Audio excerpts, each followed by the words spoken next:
Dernier virage de votre numéro, les grandes gueules. On parle de cette explosion. Roby, explosion du dépôt de carburant de Kaloum. CMC Bernard Kouchner affecté. Oui, parce que tu parles pendant que je parle. Roby. Oui, vas-y. Oui, mais qu'est-ce que vous voulez? C'est la proximité. C'est la proximité, ce centre de santé. Bernard Kouchner. C'est la proximité. Il y a des femmes qui meurent. C'est la proximité. Comme disent les enfants, bavard dans la classe. Ah, mais moi je me suis toujours bien sorti. C'est vrai que j'ai été un gros bavard dans la classe. Mais à chaque fois que j'ai été. Mais là, tu viens de te casser le bec. C'est la proximité. Qu'est-ce que vous voulez? Le problème. Alors, oui. Allez, on se calme. C'était pas la question qui a été posée. Allez-y. Jacques viendra tout à l'heure. Permettez, s'il vous plaît. Oui, Daouda a la parole. Jacques viendra peut-être avec un complément d'info, avec les chiffres tout à l'heure, mais je crois que cette question s'est posée depuis il y a plus d'un mois, quand il y a eu cette explosion. Et à côté de l'explosion, il y avait d'autres problèmes déjà latents qui étaient dans ce centre et même d'autres centres à côté. Et vous savez quand même que c'est un centre qui est spécialisé en question de femmes enceintes. Gynécologie obstétrique. Voilà, de femmes enceintes et de nourrices. Alors, non, de femmes enceintes et de nourrices. Je vais aider mon ami.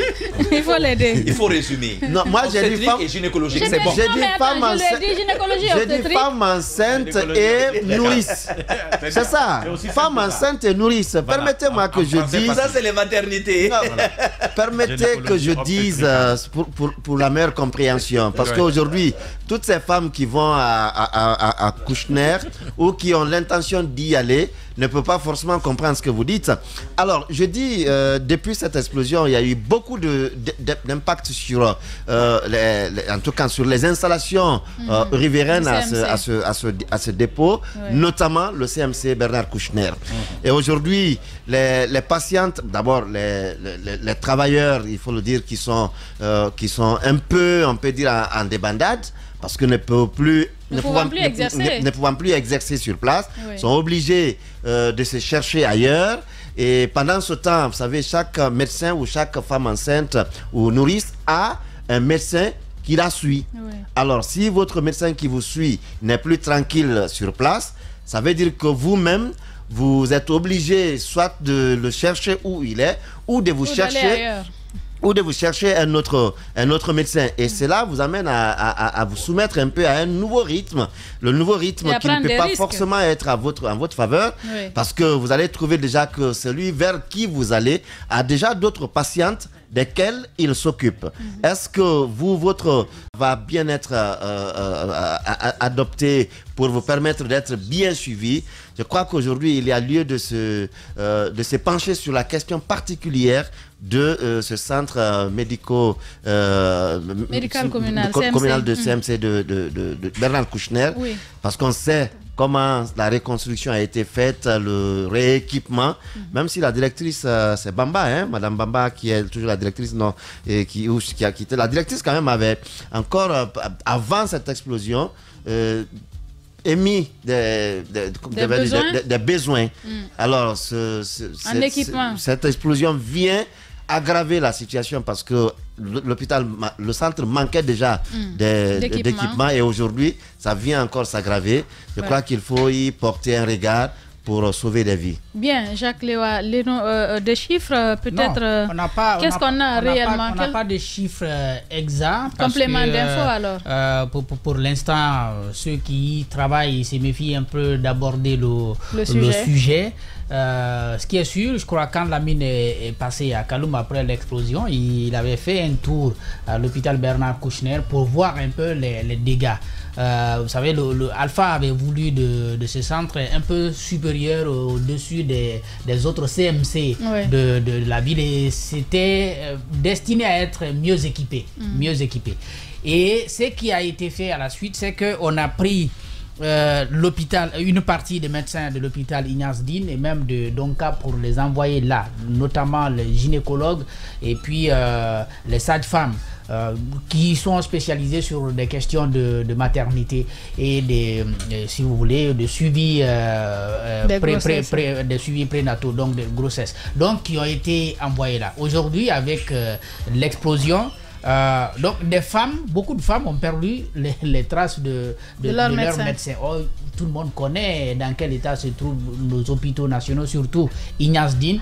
Voilà le problème. Et depuis l'explosion, il n'y a pas eu, c'est ça là l'inquiétude, il n'y a pas eu encore de démarches réelles de la part des autorités pour le rééquipement, donc la reconstruction et puis le rééquipement pour que le travail puisse reprendre. Or, c'est quelque chose de bien, aussi bien pour la population de Kaloum que pour d'autres, parce que je connais beaucoup qui quittent la banlieue pour aller là-bas, se faire suivre là-bas. L'inquiétude, c'est cette interruption, Mohamed Ali, quand une femme en état de famille se fait suivre et que ça s'arrête parce qu'il y a des vaccins à prendre, il y a d'autres choses avant l'accouchement.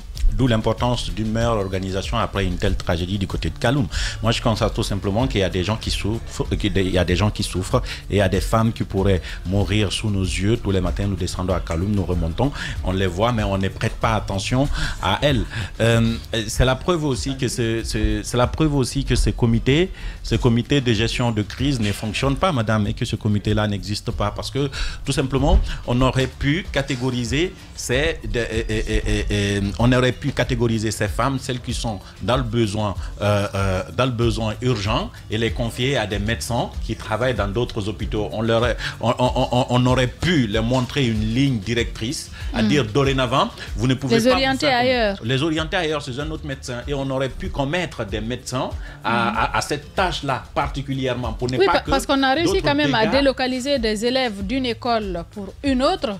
On aurait pu faire la même chose. N'en parlons pas pour les écoles, parce que ce qu'ils ont fait là, c'est la cata en fait. C'est pas du tout favorable aux élèves qui se sont déplacés pour venir. D'abord, il y avait des élèves qui étaient en intermittence, je sais pas si c'est comme ça on l'appelle. Oui. Les uns viennent le matin, d'autres viennent le soir, parce qu'ils étaient plus nombreux que les salles de classe. Après, les élèves du 28 septembre, c'est plus de 1000 élèves qui viennent s'ajouter à 16 élèves qui n'avaient pas suffisamment de classe. Donc du coup, ça crée une situation incontrôlable. Ça crée une situation qu'ils n'arrivent toujours pas à maîtriser. Mais puisque on dit que c'est une solution conjoncturelle, palliative, il faut les mettre à ce niveau. Donc je suis en train de dire qu'on a toujours besoin de cette organisation, de cette agence qui s'occupe de ceux qui ont réellement été victimes après la tragédie de Kaloum. Ouais. La dernière fois, puisqu'on a évoqué sur nos antennes le fait que des femmes souffrent, n'ont pas à manger, et le fait que les femmes ont manifesté, récemment on a vu une rencontre appelée à Kaloum pour les victimes de Kaloum, etc. Mais je pense que ça doit aller au-delà de cela. Bien. Il faut une meilleure organisation pour ne pas que ça frôle à autre chose. Oui, une meilleure organisation parce que la crise est toujours là. Voilà ce qu'on pouvait essentiellement dire. Dans un instant, on passe au mur du jour. Radio Espace, Espace TV, les GG, le mur du jour. Le mur du jour avec vous, Aïssatou Sané. Rebonjour. Bonjour Damiro et rebonjour à tous. Alors que 3 murs ce matin. Mohamed Mara a pris un mur et Mohamed Ali en a pris 2. Donc le mur du jour, c'est Mohamed Ali Condé. Merci Aïssatou Sané. Je vous en prie. Bien, merci à Saloum, Hector Camara, Abdulradr Dramé qui ont géré les sons du côté de la radio. Merci à toute l'équipe de la régie, Mahmoud Condé. Merci à Alassane Diallo, l'homme de nuit. Merci à Vladimir Poutine. C'est un plaisir de vous servir. À demain pour un autre numéro des GG.